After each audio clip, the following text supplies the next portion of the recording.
நான் சத்தியமா சொல்றேன், இப்ப நான் சொல்ல போற பழங்கள்லாம் நீங்க சாப்பிட்டீங்கன்னா கண்டிப்பா டெத்து தான். அதுலயும் நம்பர் 1ல சொல்ல போற பழத்தை மட்டும் மிஸ் பண்ணிடாதீங்க. ஃப்ரெண்ட்ஸ், வீடியோக்குள்ள போறதுக்கு முன்னாடி ஒரு சின்ன ஹெல்ப். நம்ம சேனல்ல திடீர்னு மானிட்டைசேஷன் கேன்சல் பண்ணிட்டாங்க. திரும்பவும் மானிட்டைசேஷன் அப்ளை பண்றதுக்கு இன்னும் ஒரு நாள் தான் டைம் இருக்கு ஃப்ரெண்ட்ஸ்.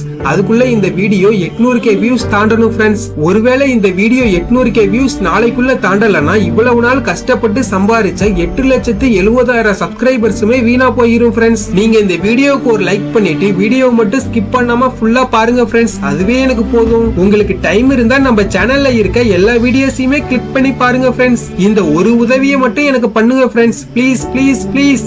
நம்பர் 2, அக்கி ஃப்ரூட். ஆப்பிரிக்காவுல காணப்படுற இந்த அக்கின்ற ஃப்ரூட்டை நீங்க விதைகளை நீக்கிட்டு தான் சமைச்சு சாப்பிடணும். ஒருவேளை விதைகளை நீக்காம காயா இருக்கும் போது இந்த பழத்தை சாப்பிட்டீங்கன்னா ஃபுட் பாய்சன் ஆகி இறந்து போயிருவீங்க. ரொம்பவே இன்ட்ரெஸ்டிங்கான நம்பர் 1 பாக்குறதுக்கு முன்னாடி யாருக்கெல்லாம் தர்பூசணி சாப்பிட பிடிக்குமோ அவங்களாம் இந்த வீடியோக்கு ஒரு லைக் போட்டு கமெண்ட்ல ரெட் கலர் ஹார்ட்டை கமெண்ட் பண்ணுங்க.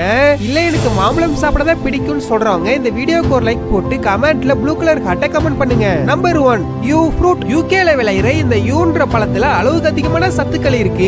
இந்த பழத்தை நீங்க தாராளமா சாப்பிடலாம். ஆனா இந்த பழத்துல இருக்க கொட்டைய நீங்க தப்பி தவறி தெரியாம சாப்பிட்டீங்கன்னா மூச்சு திணறல் ஏற்பட்டு ஹார்ட் அட்டாக் வந்து இறந்து போயிருவீங்க.